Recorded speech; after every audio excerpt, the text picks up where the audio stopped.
Civil registration and vital statistics is multi-sectorial. So it's important to have an effective national coordination mechanism.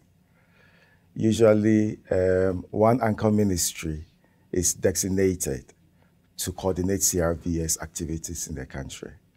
So this anchor ministry doesn't have to work alone. The anchor ministry will have to work with all the other ministries to ensure that CRVS is improved in the country. So the anchor ministry typically is the Ministry of Home Affairs or the Ministry of Interior. So it will have to work, for instance, with the Ministry of Health to ensure notification of all births and deaths, and then certification of the causes of death.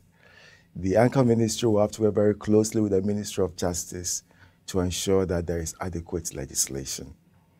It will have to work very closely with the National Statistics Office to ensure that annual vital statistics reports are produced yearly from the civil registration data.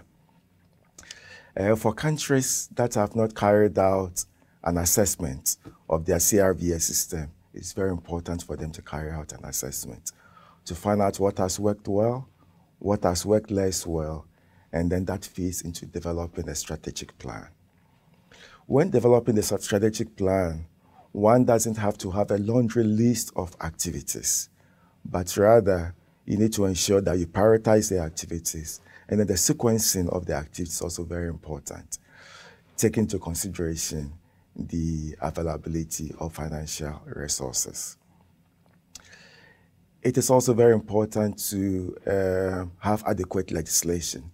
We found in some countries that the legal frameworks are not adequate for improving CRVS systems. So as part of the assessment, one also wants to review the legislation to find out whether it's adequate or it needs to be amended or a new law needs to be made. Last but not the least, political commitment is also very important. You need political commitment at the highest level to ensure the national coordination mechanism is functioning. You also need the political commitment to ensure that adequate resources are located in the budget for implementing CRVS programs. So in a nutshell, these are some of the lessons that we have learned in working with countries in improving CRVS systems.